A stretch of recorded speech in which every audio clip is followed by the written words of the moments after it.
الحمد لله نحمده ونستعينه ونستغفره ونؤمن به ونتوكل عليه ونعوذ بالله من شرور أنفسنا ومن سيئات أعمالنا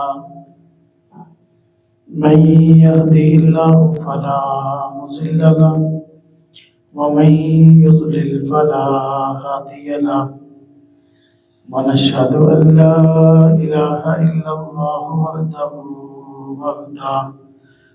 وحده لا شريك له ونشهد أن سيدنا وسندنا ونبينا ومولانا محمدا عبده ورسوله أما بعد فأعوذ بالله من الشيطان الرجيم بسم الله الرحمن الرحيم شهر رمضان الذي أنزل فيه القرآن وبينات من الهدى والفرقان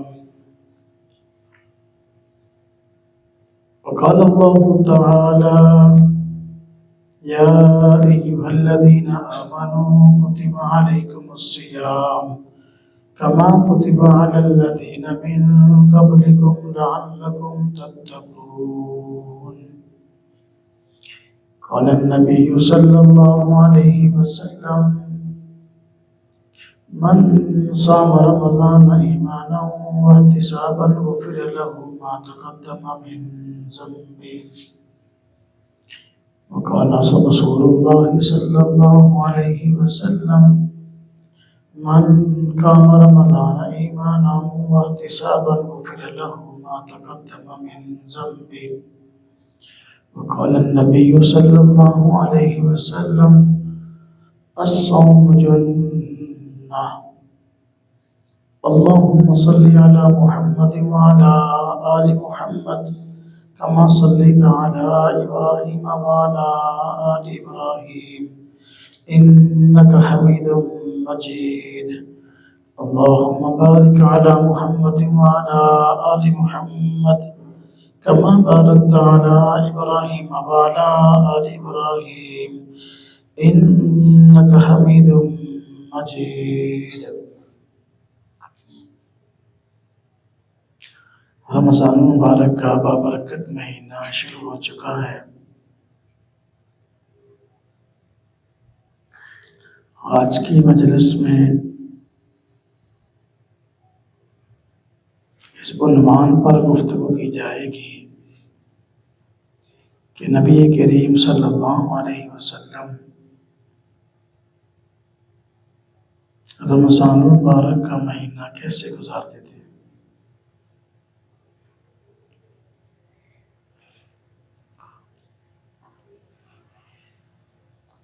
حضور نبی کریم صلی اللہ علیہ وسلم نے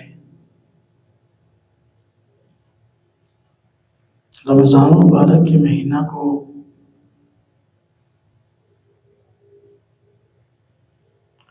بہت زیادہ اہمیت دی ہے۔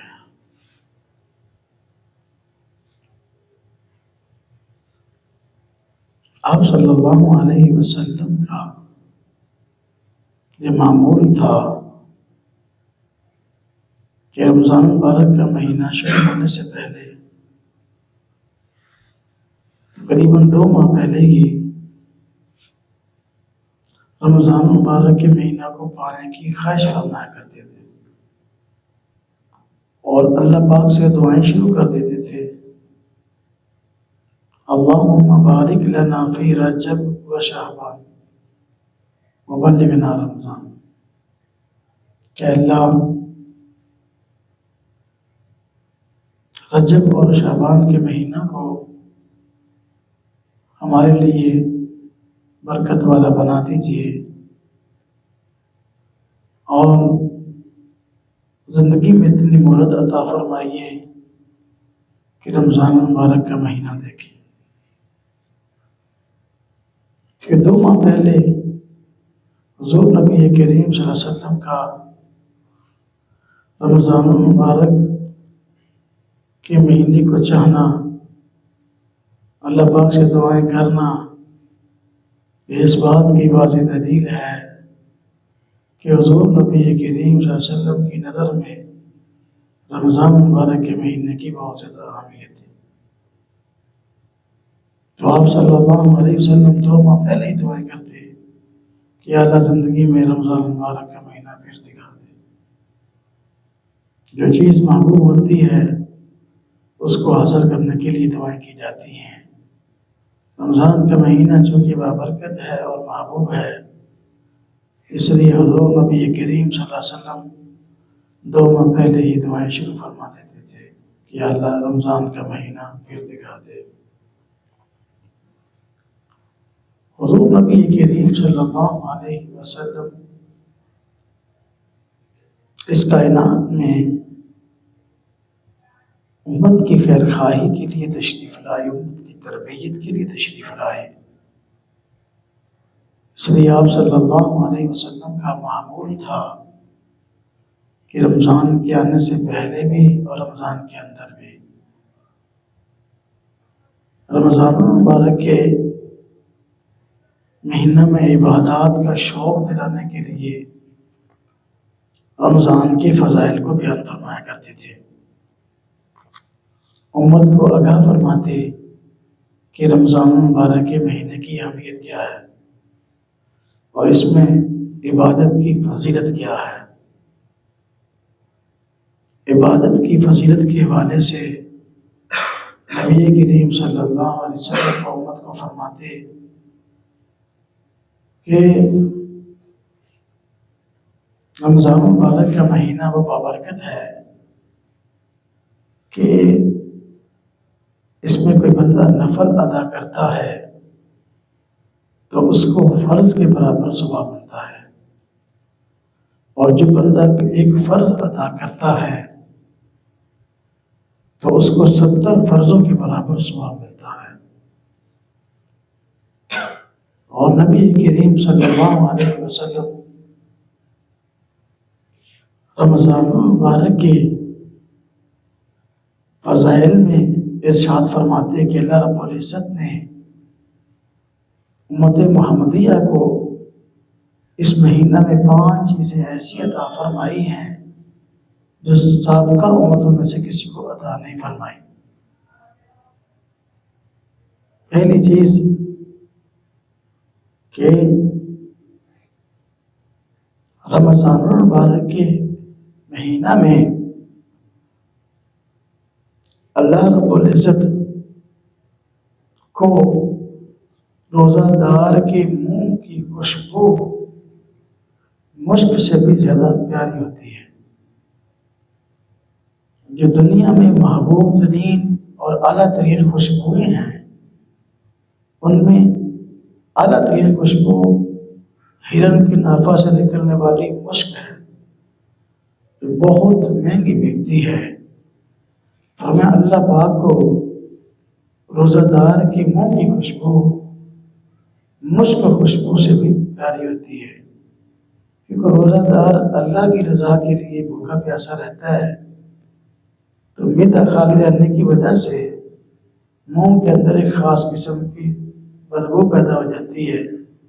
چونکہ یہ اللہ کی رضا کے لیے بھوکا پیاسا رہا تو اللہ رب العزت بھی اس کی منہ کی خوشبو مشک سے بھی زیادہ پیاری ہوتی ہے۔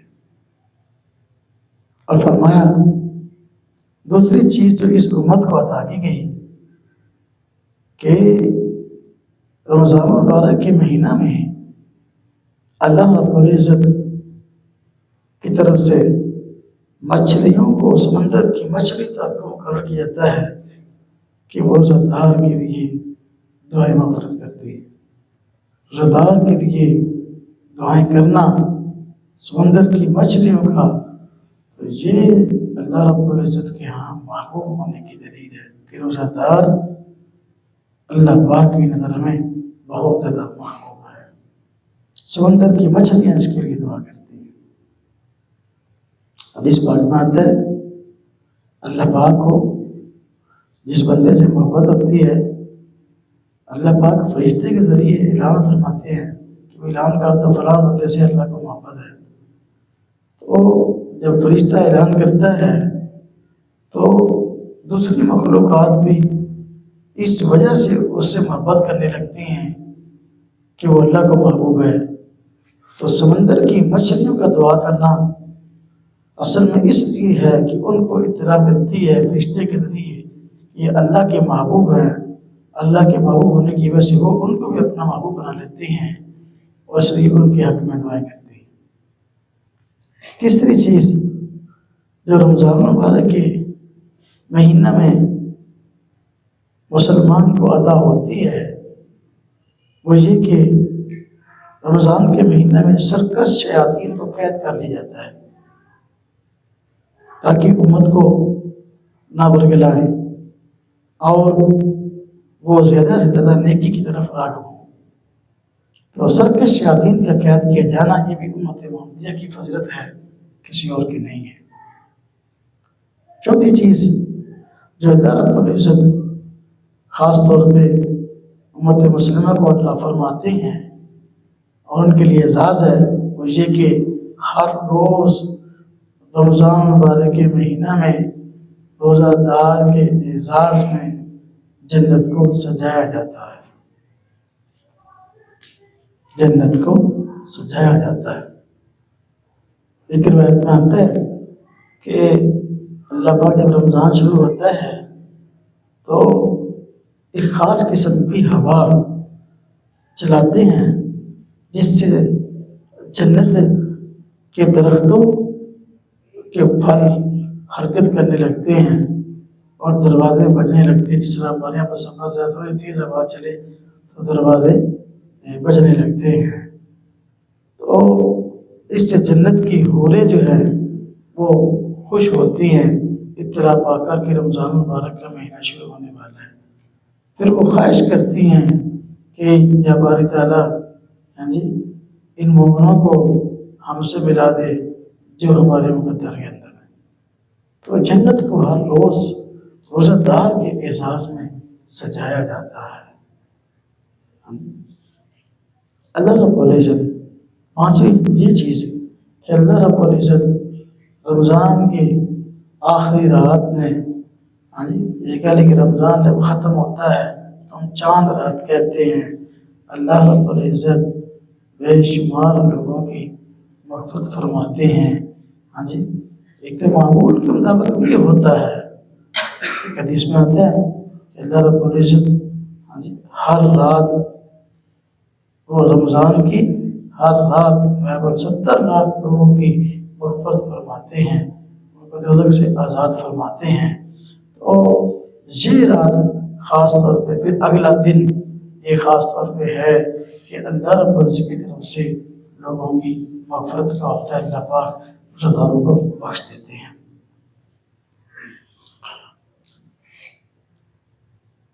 نبی کریم صلی اللہ علیہ وسلم نے رمضان کی فضیلت میں اپنی امت کو یہ بھی فرمایا ہے کہ رمضان مبارک کا مہینہ سارے کا سارا خیر ہے۔ اس کا پہلا عشرہ رحمت ہے، دوسرا عشرہ مغفرت ہے، تیسرا عشرہ دوزخ سے آزادی ہے۔ تو حضور نبی کریم صلی اللہ علیہ وسلم کا معمول تھا کہ اپنی امت کو رمضان مبارک کے مہینہ میں عبادات کا شوق دلانے کے لیے رمضان کے فضائل سے آگاہ فرماتے تھے۔ اور رمضان مبارک کے مہینہ میں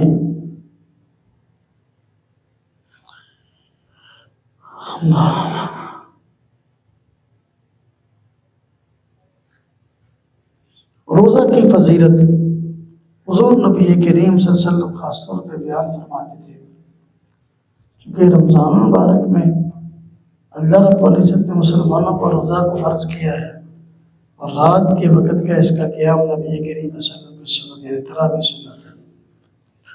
تو حضور نبی کریم صلی اللہ علیہ وسلم روزہ کی فضائل سے امت کو آگاہ فرماتے ہیں کہ روزہ بہت بڑا عمل ہے۔ اللہ پاک کے نبی صلی اللہ علیہ وسلم خود اللہ پاک کے حوالے سے فرماتے کہ اللہ پاک نے فرمایا کہ الصوم لی، روزہ میرے لیے ہے، وَأَنَا أُجْزَىٰ بِهِ، اور میں اس کا بدلہ ہوں۔ روزہ میرے لیے ہے، میں اس کا بدلہ ہوں۔ اب یہ بہت بڑی جو ہے وہ فضیلت ہے روزے کی، کہ فرمایا روزہ میرے لیے ہے، یعنی روزہ جو بندہ رکھتا ہے یہ اللہ کی رضا کے لیے رکھتا ہے۔ کس کا روزہ ہے، کس کا روزہ نہیں ہے، اس کا پتہ اللہ کو ہے یا بندے کو ہے کہ روزہ ہے کہ نہیں ہے۔ جو بندہ روزہ رکھتا ہے وہ اللہ کی رضا کے لیے بھوکا پیاسا رہتا ہے۔ اللہ پاک کی ذات اس لیے فرماتے ہیں کہ الصوم لی، روزہ میرے لیے ہے، اور فرمایا کہ میں اس کا بدل ہوں۔ تب یہ ہے کہ اس کے ذریعے میری خاص رضا حاصل ہو جاتی ہے۔ اس کائنات کی ساری نعمتوں کے خالق اللہ پاک ہیں۔ جب کسی بندے کو اللہ پاک کی رضا حاصل ہو گئی، اللہ مل گیا، کائنات کی ہر نعمت اس کو گویا حاصل ہو گئی۔ پھر کائنات کی ہر نعمت اس کو مل سکتی ہے جب اللہ کی رضا اس کو حاصل ہو گئی۔ حضور نبی کریم صلی اللہ علیہ وسلم نے روزہ کی شان میں، فضیلت میں یہ فرمایا الصوم جنۃ، روزہ جو ہے یہ ڈھال ہے۔ ڈھال ہوتی ہے کہ جو دشمن سے جنگ کے وقت انسان کو کام دیتی ہے اور دشمن کے وار سے بچاتی ہے۔ پہلے زمانہ میں بھی اس کا استعمال ہوتا تھا اور آج بھی اس کا استعمال ہوتا ہے۔ پہلے زمانے میں لڑائیاں تیروں اور تلواروں سے ہوتی تھی، تو جب دشمن تیر مارتا، دشمن تلوار مارتا، تو ایک پلیٹ سی چپٹی سی جو ہے نا وہ لڑنے والے کے پاس ہوتی تھی، وہ آگے کر دیتا، جس کی وجہ سے دشمن کے وار سے بچا جا سکتا تھا، تیر کے وار سے، تلوار کے وار سے بچا جا سکتا تھا۔ فرمایا الصوم جنۃ، روزہ ڈھال ہے۔ جس طرح ڈھال کے ذریعے بندہ دشمن کے وار سے بچتا ہے، اس طرح روزے کے ذریعے سے بندہ شیطان کے وار سے بچتا ہے۔ شیطان انسان کا دشمن ہے، وہ انسان کو گناہوں کی طرف راغب کرتا ہے اور وہ انسان کو گناہوں کی دلدل میں لے جاتا ہے۔ تو شیطان کے حملوں سے بچنے کا بہترین ذریعہ روزہ ہے۔ ہم نے دیکھا کہ جب ہمارا روزہ نہیں ہوتا تو بہت سے گناہوں کی طرف میلان ہوتا ہے اور آخر کار اس کو کر بھی گزرتے ہیں، لیکن جب روزہ ہوتا ہے تو گناہوں کی طرف یہ میلان ہوتا نہیں ہے، یا اگر گناہوں کی طرف میلان ہو بھی تو بندہ یہ خیال کرتا ہے کہ میرا روزہ ہے، تو عملاً اس گناہ کو نہیں کرتا۔ اس لیے فرمایا الصوم جنۃ، روزہ جو ہے یہ انسان کے لیے ڈھال ہے۔ تو نبی کریم صلی اللہ علیہ وسلم رمضان کے مہینہ میں روزہ کے فضائل کو بیان فرماتے اور عملاً خود روزہ رکھتے۔ حضور نبی کریم صلی اللہ علیہ وسلم کا معمول تھا کہ آپ رمضان کے علاوہ بھی بڑی کثرت سے روزے رکھتے تھے، بڑی کثرت سے روزے رکھتے تھے۔ ہاں جی، تو نفلی روزے کہتے ہیں ان کو، جو رمضان کے علاوہ ہیں۔ سوموار کے دن کا روزہ رکھتے تھے، جمعرات کے دن کا روزہ رکھتے تھے، ایام 20 کا روزہ رکھتے تھے، یعنی چاند کی تاریخ 13، 14، 15 اس کا روزہ رکھتے تھے۔ اس کے علاوہ نفلی روزے کثرت سے رکھتے تھے۔ رمضان کا مہینہ آتا تو اب تو رمضان کے روزے کا چھوڑنے کا سوال بھی پیدا نہیں ہوتا۔ نبی کریم صلی اللہ علیہ وسلم عملاً اس رمضان مبارک کے مہینہ میں بڑے اہتمام سے روزہ رکھتے اور امت کو اس کی ترغیب دیتے۔ حضور نبی کریم صلی اللہ علیہ وسلم رمضان مبارک کے مہینہ میں رات کے وقت تراویح ادا فرماتے اور امت کو بھی اس کی ترغیب دیتے۔ نبی کریم صلی اللہ علیہ وسلم نے ارشاد فرمایا من قام رمضان ایمانا واحتسابا غفر له ما تقدم من ذنبه، جو بندہ رمضان مبارک کے مہینہ میں تراویح ادا کرے، رمضان کے مہینہ میں رات کو عبادت کرے، ایمان کی حالت میں اور حساب و کتاب کے خوف سے، اللہ پاک سے اجر کی امید سے رمضان کے مہینہ میں تراویح ادا کرے، اللہ رب العزت اس کے گناہوں کو معاف فرما دیتے ہیں اس تراویح کی برکت سے۔ تو تراویح کے رات کے قیام کے نبی کریم صلی اللہ علیہ وسلم فضائل بیان فرماتے اور خود عملاً تراویح ادا کرتے۔ حضور نبی کریم صلی اللہ علیہ وسلم کا معمول تھا کہ رمضان المبارک کے مہینہ میں وہ تراویح 20 ادا کرتے، 20 تراویح ادا کرتے۔ اس طرح کی روایات میں آتا ہے، اس طرح خلفائے راشدین سے مروی ہے۔ سیدنا ابوبکر صدیق، حضرت عمر فاروق، عثمان غنی، سیدنا علی المرتضیٰ، ان سے تراویح 20 منقول ہے۔ نبی کریم صلی اللہ علیہ وسلم رات کو تراویح ادا فرماتے اور اس کے علاوہ بھی رات کے وقت قیام فرماتے، تراویح بھی ادا فرماتے اور نفل بھی ادا فرماتے۔ حدیث پاک میں آتا ہے جب رمضان المبارک کا مہینہ شروع ہوتا تو حضور نبی کریم صلی اللہ علیہ وسلم اپنی کمر مبارک کس لیتے اور پہلے سے زیادہ عبادات میں مشقت فرماتے۔ بعض لوگ کہہ دیتے ہیں کہ یہ تراویح تہجد ایک چیز ہے، نبی کریم صلی اللہ علیہ وسلم جو 11 مہینے تہجد ادا فرماتے تو رمضان میں جو ہے نا وہی تراویح بن جاتی، اضافہ کوئی نہیں۔ حالانکہ یہ بات غلط۔ حضور نبی کریم صلی اللہ علیہ وسلم کے متعلق آتا ہے، اماں عائشہ فرماتی ہیں کہ حضور نبی کریم صلی اللہ علیہ وسلم جب رمضان آتا عبادت میں پہلے سے زیادہ کہیں مشقت فرماتے۔ اب کہیں مشقت جو تبھی ہوگی جب اضافی عبادت ہو۔ تہجد اپنی جگہ پورا سال ادا فرماتے تھے، لیکن تراویح بھی ادا فرماتے اور تراویح 20 رکعت ادا فرماتے۔ اور حدیث پاک میں آتے ہیں حضور نبی کریم صلی اللہ علیہ وسلم خود بھی مشقت فرماتے۔ کتنی مشقت کہ اپنی رمضان مبارک میں کمر بستر پر نہیں لگاتے تھے، کمر مبارک بستر پر نہیں لگاتے تھے۔ تو یہ مشقت بہت بڑی مشقت ہے، ہاں جی، ساری رات عبادت میں گزار دیتے۔ جب آخری عشرہ آتا تو عائشہ فرماتی ہیں کہ حضور نبی کریم صلی اللہ علیہ وسلم آخری عشرے میں خود بھی جاگتے اور اپنے گھر والیوں کو بھی جگاتے، ہاں جی، اور گھر والیوں کو بھی جگاتے کہ بھئی آپ بھی رات کو عبادت کرو۔ حالانکہ ان کا بھی معمول تھا رات کو جاگنے کا، تو اس سے معلوم ہوتا ہے کہ اس کا اہتمام پہلے سے کہیں زیادہ ہوتا، ہاں جی، کہ اہتمام کے ساتھ گھر والیوں کا جاتا آخری عشرے میں خاص طور پہ کہیں زیادہ پہلے سے عبادت کرو۔ تو حضور نبی کریم صلی اللہ علیہ وسلم نے رمضان مبارک کے مہینہ میں کثرت کے ساتھ نوافل کی ترغیب دی ہے، اور تراویح کے علاوہ رات کے نوافل حضور نبی کریم صلی اللہ علیہ وسلم کی جو پسندیدہ عبادت ہے۔ عام راتوں میں اس طرح ہوتا تھا کہ حضور نبی پاک صلی اللہ علیہ وسلم لمبی نماز پڑھتے تھے، اور اتنی لمبی نماز پڑھتے کہ آپ صلی اللہ علیہ وسلم کے پاؤں مبارک سو جاتے تھے۔ ہاں جی، اماں عائشہ صدیقہ رضی اللہ عنہا نے پوچھا ہے ایک رات کہ یا رسول اللہ صلی اللہ علیہ وسلم، آپ تو بخشائے ہیں، پھر آپ کو اتنی مشقت کی کیا ضرورت ہے کہ رات کو اتنا لمبا قیام کرتے ہیں نماز کے لیے کہ آپ کے پاؤں مبارک سو جاتے ہیں؟ فرمایا عائشہ، کیا میں اللہ کا شکر گزار بندہ نہ بنوں؟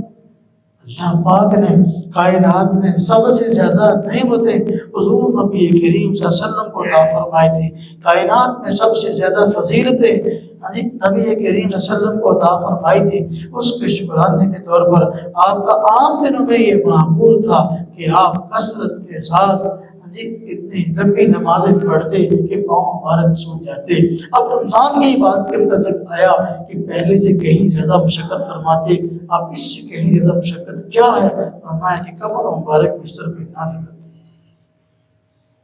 ہمیں بھی یہ ترغیب ہے کہ ہم اپنی زندگی کو دیکھیں، کیا رات کے وقت دن کے وقت ہمارے نوافل واقعی رمضان میں زیادہ ہوتے ہیں کہ نہیں ہوتے؟ حضور نبی کریم صلی اللہ علیہ وسلم رمضان مبارک کے مہینہ میں آخری عشرہ کے اندر اعتکاف فرماتے ہیں۔ آخری مہینہ میں اعتکاف فرماتے ہیں۔ اعتکاف پہلے آپ صلی اللہ علیہ وسلم اعتکاف پورا مہینہ فرماتے تھے، لیکن مقصد کیا تھا؟ شب قدر کو تلاش کرنا۔ اعتکاف کا بڑا مقصد ہوتا ہے کہ شب قدر کو تلاش کر کے اس میں عبادت کی جائے۔ تو نبی کریم صلی اللہ علیہ وسلم نے پہلے عشرہ میں اعتکاف کیا، پھر دوسرے عشرہ میں اعتکاف کیا، پھر تیسرے عشرہ میں اعتکاف کیا۔ آپ کو ذریعہ وحی بتلایا گیا کہ شب قدر یہ رمضان کے آخری عشرہ میں ہوتی ہے، تو آپ نے اپنی امت کو مطلع فرمایا کہ بھئی رمضان مبارک کے آخری عشرہ میں اعتکاف کیا کرو، اس لیے کہ اس میں شب قدر ہوتی ہے۔ حضور نبی کریم صلی اللہ علیہ وسلم امت کو اعتکاف کی ترغیب دیتے، اعتکاف کے فضائل سے آگاہ فرماتے۔ اعتکاف کی فضیلت حضور نبی کریم صلی اللہ علیہ وسلم نے یہ بیان فرمائی کہ جو بندہ رمضان مبارک کے مہینہ میں اعتکاف کرتا ہے، فرمایا کہ رمضان کے علاوہ جو وہ نیکیاں کرتا تھا، اب اعتکاف میں بیٹھنے کی وجہ سے وہ کام نہ کر سکے، تو اللہ پاک اس کو وہ نیک کام کرنے والوں کے برابر اجر دیتے رہتے ہیں اعتکاف میں بیٹھنے کی وجہ سے۔ مثلا ایک بندہ ہے، وہ رمضان مبارک کے مہینہ کے علاوہ دوسرے لوگوں کی مختلف کاموں میں مدد کرتا ہے، ہاتھ بٹاتا ہے۔ ہاں جی، کوئی بندہ مشقت والا کام کرتا ہے، اس کے بعد جا کے اس کا ہاتھ بٹائے جو اس بیچارے کا کام ہو جائے۔ ہاں جی، اور کسی بندے کی کسی اچھے کام میں سفارش کرنی پڑے، جا کے سفارش کرتا ہے۔ کوئی بندہ بیمار ہو جائے، اس کی جا کے عیادت کرتا ہے۔ کوئی بندہ فوت ہو جائے، اس کا جا کے جنازہ پڑھتا ہے۔ تو یہ اعمال جو اعتکاف کی وجہ سے بندہ نہیں کر سکتا، تو اعتکاف کے علاوہ میں کرتا تھا، اللہ رب العزت اعتکاف کی وجہ سے اس کے اس اجر کو بند نہیں کرتے، بلکہ اللہ پاک اعتکاف کی وجہ سے اس کو ان تمام نیک اعمال کا اجر ادا کرتے رہتے ہیں جو یہ رمضان کے علاوہ کرتا تھا، لیکن اعتکاف کی وجہ سے اب نہیں کر سکتا۔ حضور نبی کریم صلی اللہ علیہ وسلم نے اعتکاف کے متعلق یہ فرمایا ہے، ایک دن کے اعتکاف کے متعلق فرمایا کہ جو بندہ ایک دن کا اعتکاف کر لے تو اللہ رب العزت اس کے گناہوں کو معاف فرما دیتے ہیں، اور اللہ پاک اس کو خصوصی بخشش عطا فرماتے ہیں۔ اب جو بندہ ایک دن اعتکاف کرے، اس کی یہ فضیلت ہے، جو 10 دن کرے گا، پورا عشرہ کرے گا، تو اس کی فضیلت کیا ہے۔ اور آپ صلی اللہ علیہ وسلم کا خود اپنا معمول تھا کہ رمضان مبارک کے مہینہ میں اعتکاف فرمایا کرتے تھے۔ آپ صلی اللہ علیہ وسلم رمضان مبارک کے مہینہ میں ایسا نہیں ہوا کبھی کہ آپ نے اعتکاف نہ فرمایا ہو۔ آپ رمضان میں ہمیشہ اعتکاف فرماتے تھے۔ ایک مرتبہ ایسا ہوا کہ چونکہ حضور نبی کریم صلی اللہ علیہ وسلم کے دور میں خواتین مسجد میں آتی تھیں، تو ان کو مسجد میں اعتکاف کرنے کی بھی اجازت تھی، لیکن افضل ان کے لیے گھر میں نماز پڑھنا تھا، اعتکاف بھی گھر میں کرنا افضل تھا۔ کثرت سے اعتکاف میں خواتین کے مسجد میں بیٹھنا حضور نبی کریم صلی اللہ علیہ وسلم کو پسند نہ تھا، اس دور میں جب عورتوں کو مسجد میں آنے کی اجازت تھی۔ ایک مرتبہ ایسا ہوا کہ حضور نبی کریم صلی اللہ علیہ وسلم نے اعتکاف کیا، تو ازواج مطہرات میں سے سب نے ہی اپنے خیمے بھی ساتھ لگا لیے، یعنی زیادہ اعتکاف خواتین کی طرف سے ہوا۔ تو آپ صلی اللہ علیہ وسلم کو یہ چیز پسند نہ آئی، اور آپ نے اپنا اعتکاف ختم کیا اور بعد میں اس کی قضا کی۔ تو باہر کے یہاں بات یہ سمجھانا ہے مقصد کہ اعتکاف یہ حضور نبی کریم صلی اللہ علیہ وسلم کی سنت ہے، اور جو بندہ اس کی طاقت رکھتا ہو، فرصت رکھتا ہو، اس کو چاہیے کہ وہ رمضان مبارک کے مہینہ میں اعتکاف ضرور کرے۔ نبی کریم صلی اللہ علیہ وسلم اعتکاف فرماتے تھے۔ باقی جو خواتین کے اعتکاف کا معاملہ ہے تو خیر مسئلہ تفصیلی ہے، اس طرح عرض کر دیتا ہوں، بات چلی ہے۔ تو خواتین کے لیے اعتکاف اس وقت جائز تھا جس طرح کہ ان کے لیے مسجد میں نماز پڑھنے آنا جائز تھا۔ بات یاد رکھیں، نماز جو ہے یہ فرض ہے، اعتکاف فرض نہیں ہے۔ نبی کریم صلی اللہ علیہ وسلم نے فرض نماز کو متعلق صحابیات کو متوجہ کرتے فرمایا تھا۔ ایک صحابیہ کو خاص طور پہ آپ نے فرمایا تمہارا گھر میں نماز پڑھنا مسجد میں نماز پڑھنے سے افضل ہے، تمہارا گھر کے ایسے کمرے میں جو برآمدہ کہہ لیں اس میں نماز پڑھنا سیر میں نماز پڑھنے سے افضل ہے، تمہارا گھر کے کمرے میں نماز پڑھنا برآمدے میں نماز پڑھنے سے افضل ہے۔ عورت کا معنی ننگ ہے، عورت چھپانے کی چیز ہے، اس لیے آپ نے عورت کو فرمایا کہ گھر میں نماز پڑھے ان کے لیے افضل ہے، نماز فرض ہے۔ یہ کیسے ہو سکتا ہے کہ حضور نبی کریم صلی اللہ علیہ وسلم جو ہے وہ اعتکاف کے لیے فرمایا کہ عورتوں نے ہر صورت اعتکاف مسجد میں کرنا ہے جبکہ نماز فرض ہے؟ نماز میں تو یہ بات ہے افضل کہ وہ گھر کے اندر جو ہے وہ نماز پڑھیں، جائز تھا مسجد میں آنا چند شرائط کے ساتھ۔ وہ شرط تھی کہ پردہ کر کے آئیں گی اور پرانے کپڑے پہن کے آئیں گی، نئے کپڑے نہیں پہن کے آئیں گی، خوشبو لگا کے نہیں آئیں گی، زیب و زینت کر کے نہیں آئیں گی، اور آج جانے کے راستے میں عورتوں کا مردوں کے ساتھ اختلاط نہیں ہوگا، اسی طرح مسجد میں بھی اختلاط نہیں ہوگا، بد نظری نہیں ہوگی۔ ان شرائط کے ساتھ عورت کو اجازت دی اعتکاف میں آنے کی، لیکن جب عورتوں نے ان شرائط کو پورا کرنا چھوڑ دیا تو پھر اب ان کو منع کر دیا گیا تم شرائط کی پابندی نہیں کرتی، اس لیے گھر میں نماز پڑھو۔ جب نماز گھر میں پڑھنی ہے تو اعتکاف بھی گھر میں کرنا ہے۔ اما عائشہ صدیقہ رضی اللہ تعالیٰ عنہا فرماتی ہیں، بخاری شریف میں روایت ہے، نبی کریم صلی اللہ علیہ وسلم کے انتقال کے بعد کی بات ہے، فرمایا کہ آج کی عورتوں کو اگر حضور نبی کریم صلی اللہ علیہ وسلم دیکھ رہے تھے تو ان کو مسجد میں آنے سے منع فرما دیتے، یعنی حالات بدل گئے۔ اس دور کی بات ہے، آج کے دور میں کیا صورتحال ہے ہم سب جانتے ہیں کہ کس طریقے سے بے حیائی عام ہو رہی ہے۔ اس لیے عورت کے لیے اب مسجد میں نہیں آنا، عورت کے لیے مسئلہ ہے کہ وہ گھر میں نماز پڑھے گی، جس طرح نماز اس نے گھر میں پڑھنی ہے اعتکاف بھی گھر کے اندر کرے گی۔ اعتکاف کا ویسے معنی ہوتا ہے ایک جگہ جم کے بیٹھنا، اعتکاف کا معنی ہوتا ہے ایک جگہ جم کے بیٹھنا۔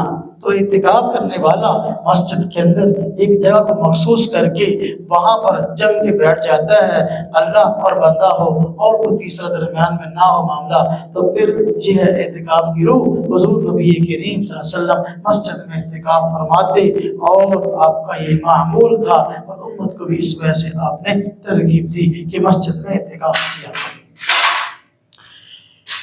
تو یہ نبی کریم صلی اللہ علیہ وسلم کا رمضان میں اعتکاف کا معمول تھا۔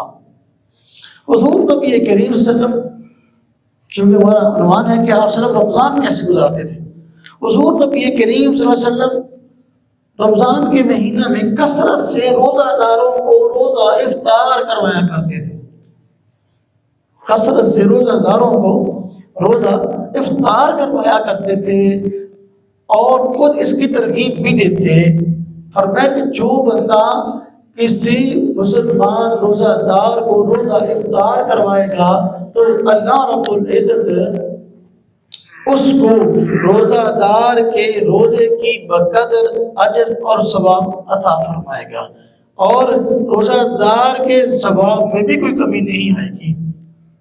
یعنی ایک بندے نے روزہ رکھا، روزہ رکھنے کی وجہ سے اس کو جتنا اجر اور ثواب ملنا ہے، فرمایا کہ جو بندہ اس کو روزہ افطار کروائے گا تو اتنا ثواب افطار کروانے والے کو مل جائے گا۔ یہ بہت بڑی چیز ہے۔ جب نبی کریم صلی اللہ علیہ وسلم نے اس کو بیان فرمایا، صحابہ کرام نے سوال کیا کہ حضور اب بندہ ہر کوئی تو ایسا نہیں ہوتا کہ وہ ہر روز روزوں کو بندوں کو روزہ افطار کروائے۔ یعنی صحابہ کرام کے ذہن میں تھا کہ افطاری تب ہوگی جب اچھے اچھے کھانے پکیں، اس میں کھانے کی بھی کئی ڈشیں ہوں، مشروبات بھی کئی طریقے سے کئی طرح کے ہوں، کھجوریں بھی کئی طرح کی پڑی ہوں، سموسے پکوڑے بھی پڑے ہوں، ہر طرح کی چیز ہو۔ یہ ذہن میں ہے افطار کرانے کا یہ مطلب ہے۔ حضور نے فرمایا نہ نہ نہ، یہ مطلب نہیں، تم کیا سمجھتے ہو افطار کروانے سے؟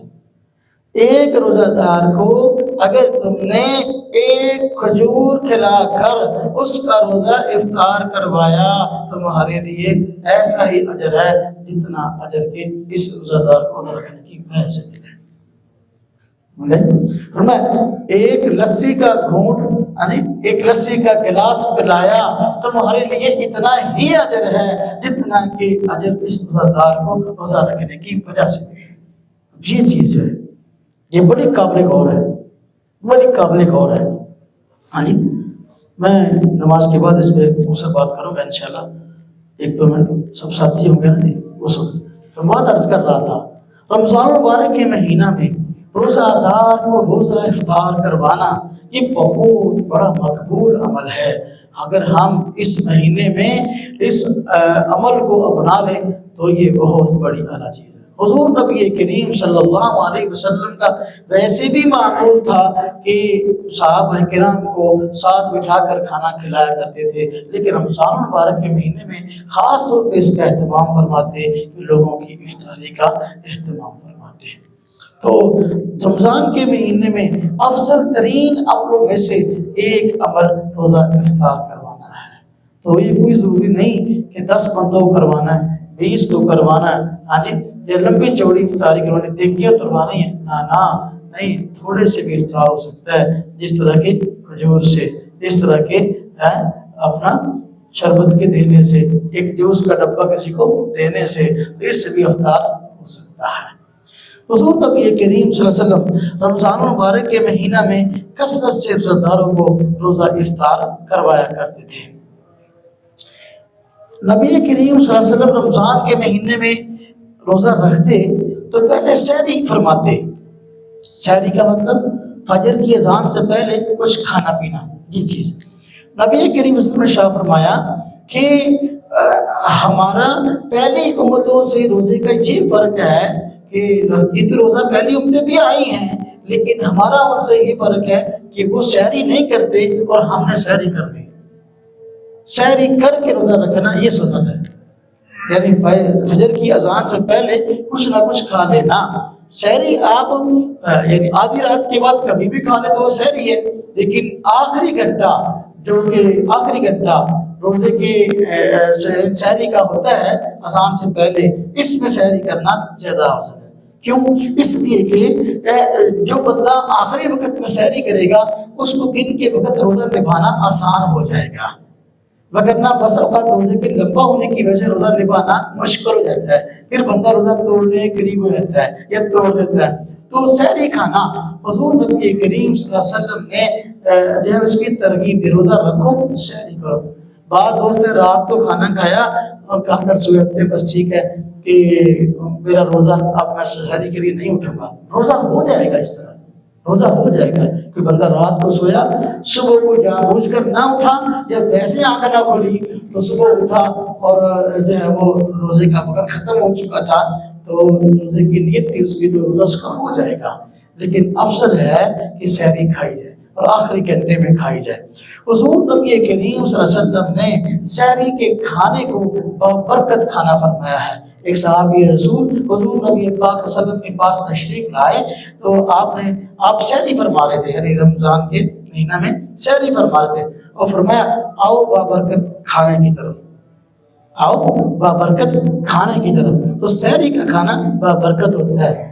رمضان مبارک کے مہینے میں ہم دیکھتے نہیں کہ بہت ساری چیزیں ایسی کھاتے ہیں جو خلاف معمول ہوتی ہیں، عام دنوں میں کھائیں تو بیمار پڑتے ہیں، لیکن رمضان میں بیمار نہیں ہوتے۔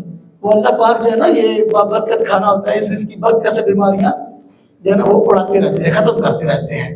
ہم دیکھتے نہیں اس کے افطاری کے وقت کیا کرتے ہیں، اپنا شربت بھی لیا، ہاں جی ساتھ ہی مالٹا بھی کھا لیا، ساتھ ہی پکوڑے بھی کھا لے، سموسا کھا لیا، پھر ساتھ جو ہے روٹی کھا لی، پھر کوئی اور چیز کھا لی، اس طرح الٹ جو چیزیں کھاتے ہیں۔ اگر عام دنوں میں ہم زیادہ معمول کے ساتھ یہ کھائیں تو ہم بیمار پڑ جائیں، لیکن رمضان میں بیمار نہیں ہوتے، اس لیے کہ اللہ تبارک و تعالیٰ کی خصوصی مدد، خصوصی رحمت مسلمانوں پر نازل ہوتی ہے۔ تو یہ سحری کا کھانا بابرکت ہے، جب بندہ کھاتا ہے تو کہہ لو کہ اس کو خصوصی برکات نصیب ہوتی ہے۔ حضور نبی کریم صلی اللہ علیہ وسلم سحری کے وقت میں بہت زیادہ کھانا نہیں کھاتے تھے، یعنی مانا تو نہیں کہ بندہ چاہے 4 پراٹھے کھا لے چاہے 10 کھا لے، منع نہیں ہے، لیکن یہ کہ نبی کریم صلی اللہ علیہ وسلم کا عام جو معمول تھا وہ تھا کہ کھجور کے ساتھ سحری کھانا، کھجور کے ساتھ افطاری کرنا اور پانی جو ہے وہ نوش فرمانا، یعنی اور کوئی چیز بھی کھاتے تھے لیکن یہ کہ زیادہ اس سے ہوتی تھی۔ کھجور ایک بابرکت چیز ہے، اس کو استعمال کرنا چاہیے۔ کھجور کھانے سے بندے میں طاقت آتی ہے، اور نبی کریم صلی اللہ علیہ وسلم کی مرغوب چیزوں میں ایک چیز کھجور تھی۔ تو آپ صلی اللہ علیہ وسلم سحری کھاتے اور امت کو اس کی ترغیب دیتے۔ اسی طرح شب قدر رمضان المبارک کے مہینہ میں اللہ رب العزت نے ایک رات ایسی رکھی ہے جس کو شب قدر کہا جاتا ہے، جس کو لیلۃ القدر کہا جاتا ہے۔ حضور نبی کریم صلی اللہ علیہ وسلم اس رات میں خاص طور پہ جاگنے کا اہتمام فرماتے۔ عام دنوں میں بھی آپ کے جاگنے کا معمول تھا، لیکن شب قدر میں خاص طور پہ جاگتے تو اس کی فضیلت کو بھی امت کے سامنے بیان کرتے تاکہ امت بھی اس میں جاگے۔ حضور نبی کریم صلی اللہ علیہ وسلم نے بھی اس کے فضائل کو بیان کیا، قرآن کریم میں بھی اس کی فضیلت کو بیان کیا گیا۔ اللہ پاک نے فرمایا یہ قرآن کریم ہم نے شب قدر میں نازل کیا، انا انزلناہ فی لیلۃ القدر، بے شک ہم نے اس قرآن کریم کو نازل کیا لیلۃ القدر میں۔ وما ادراک ما لیلۃ القدر، اب اس کی شان کو بیان کرنے کے اللہ پاک نے سوال اٹھایا، تجھے کیا پتا اے بندے کہ لیلۃ القدر کیا ہے؟ پھر اب بندے کو تو کوئی پتہ نہیں اس کی کیا شان ہے، اب خود فرمایا کہ لیلۃ القدر خیر من الف شہر، کہ یہ جو رات ہے یہ 1000 مہینے سے افضل ہے، 1000 مہینے سے، یعنی اس ایک رات کے اندر عبادت کرنا 1000 مہینے سے افضل ہے۔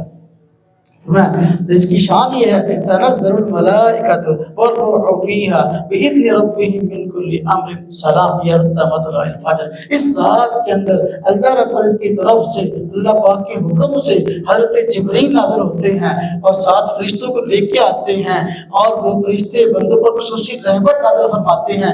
جس بندے کو دیکھتے ہیں کہ وہ شب قدر کے اندر، لیلۃ القدر کے اندر عبادت میں مصروف ہے، وہ نوافل پڑھ رہا ہے، وہ ذکر کر رہا ہے، وہ استغفار کر رہا ہے، فرشتے جو ہے اس پر خصوصی رحمت فرماتے ہیں اور اس کے ساتھ مصافحہ کرتے ہیں۔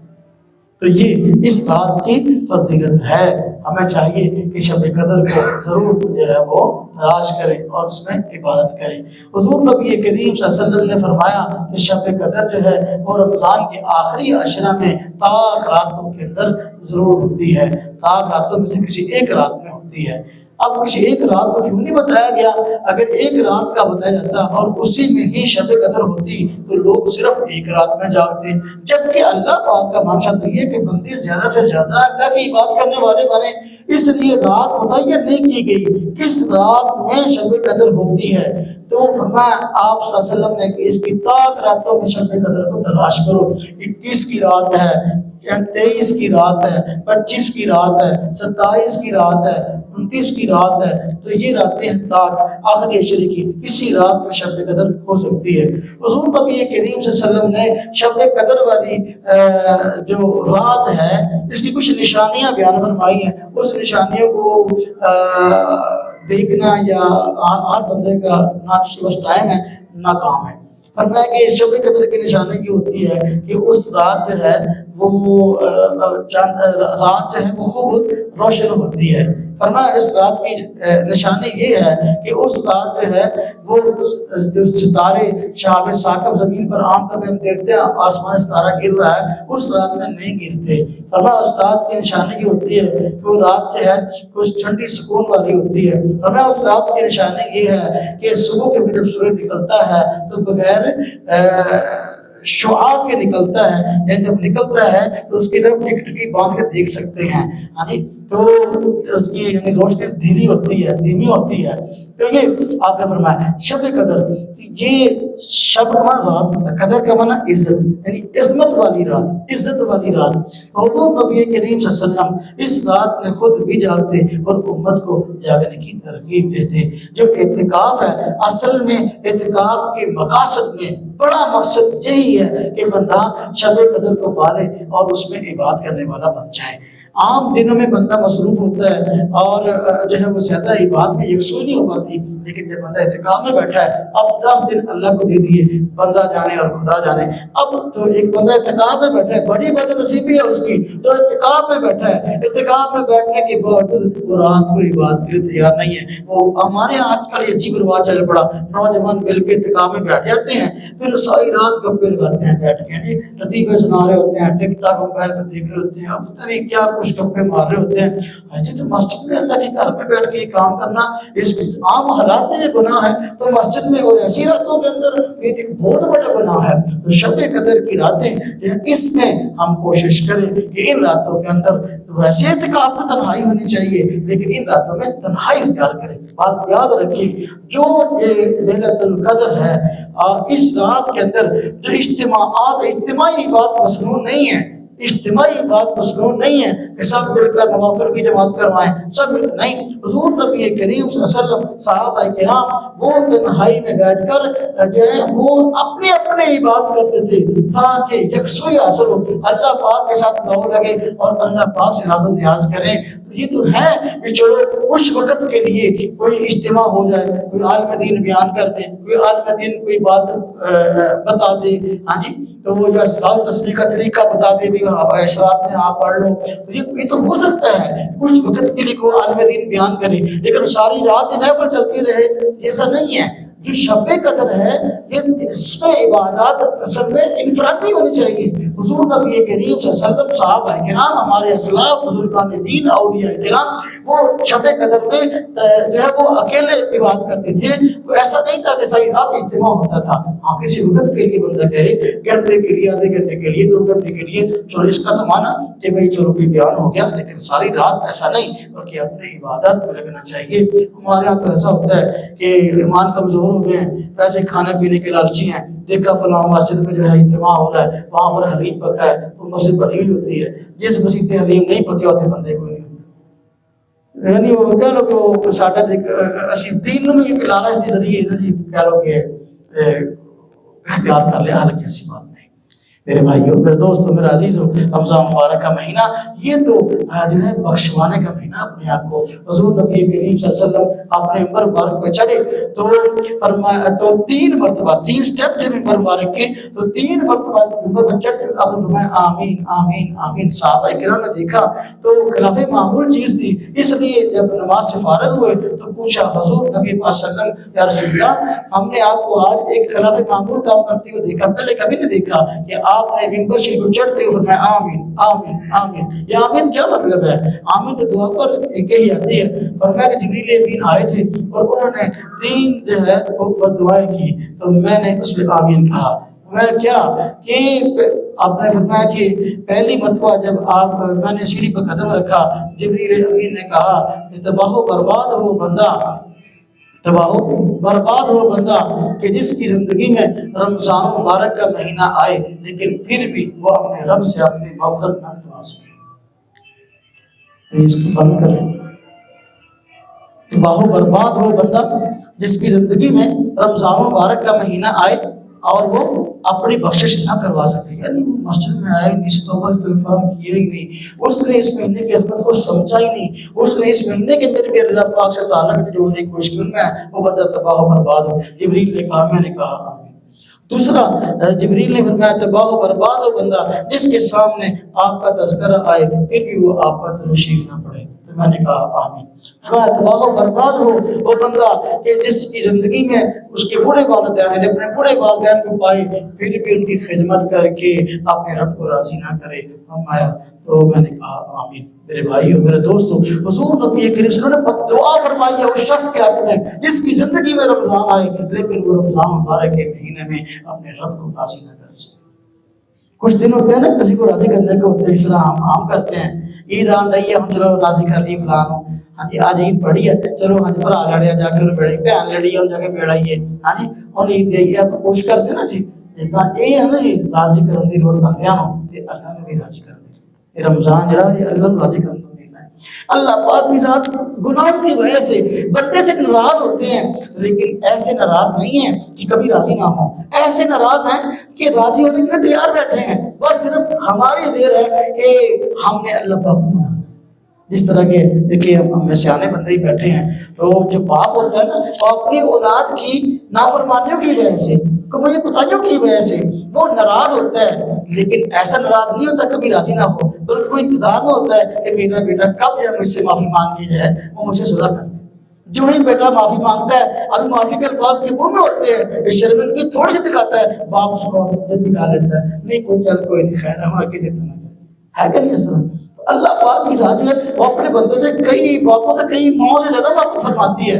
جب بندہ گناہگار اللہ کی بارگاہ میں آتا ہے تو اللہ پاک معاف کرنے کے لیے تیار بیٹھے ہیں۔ بد نصیبی ہے اس بندے کی جس کو رمضان کے مہینے ہی مسجد کا راستہ معلوم نہیں ہے، وہ مسجد میں آنے کے لیے تیار نہیں۔ خیر بات کا وقت ختم ہو رہا ہے، آخری بات کروں۔ رمضان مبارک کے مہینہ کے اختتام پر اللہ رب العزت بندوں کی خصوصی مغفرت فرماتے ہیں۔ چاند رات ہوتی ہے نا، چاند رات جب چاند نظر آ گیا، صبح کو عید ہے، یہ انعام ملنے کی رات ہے، اس کو کہا گیا لیلۃ الجائزہ، انعام ملنے کی رات۔ یعنی پورا مہینہ جو بندے نے عبادات کی، پورا مہینہ جو بندے نے روزہ رکھا، تراویح ادا کی، صدقہ کیا، خیرات کی اور جو بھی نیک اعمال کیے، تو یہ رات جو ہے انعام ملنے کی ہے۔ ہمارے ہاں ایسا ہوتا ہے کہ جن نے گناہ پورے مہینے چھڈے ہوتے ہیں نا جی، چاند رات کو سارے کر لیں، ناڑی ڈھک بجن لگ پہ، گانے چلن لگ پہ، ہاں جی عید کی خوشی ایسی چڑھ دیا، شراب بھی پین لگ پہ، اور جہی رات انعام ملتی ہے اس رات اللہ ناراض کر۔ حضور نبی کریم صلی اللہ علیہ وسلم یہ لیلۃ الجائزہ ہے، اور نبی کریم صلی اللہ علیہ وسلم کا اپنا معمول تھا کہ اس رات میں پہلے سے زیادہ عبادت فرماتے تھے تاکہ اللہ پاک کی طرف سے زیادہ رضا حاصل ہو، زیادہ نیکیاں حاصل ہوں۔ عید کی نماز ہے، عید خوشی کا دن ہے، اللہ رب العزت نے طور تہوار کے بندوں کو دیا ہے، تو ایک عبادت کی تکمیل ہوئی ہے۔ اللہ پاک نے روزے ہم پہ فرض کیے تھے، الحمدللہ ہم نے رکھے، اس کی تکمیل ہوئی ہے، شکرانے کے طور پر عید کی نماز ہے اور عید کے نفل ہے۔ حضور نبی کریم صلی اللہ علیہ وسلم فرمایا مسلمان لوگ جب عید کی نماز پڑھنے کے لیے عیدگاہ میں آتے ہیں تو اللہ پاک کو حالانکہ پتہ ہر چیز کا، لیکن فرشتوں کے سامنے اس کا تذکرہ فرماتے ہیں اور فرماتے ہیں میرے یہ بندے کیوں جمع ہیں یہاں پر، کس لیے آئے ہیں؟ اب مسئلہ کیا؟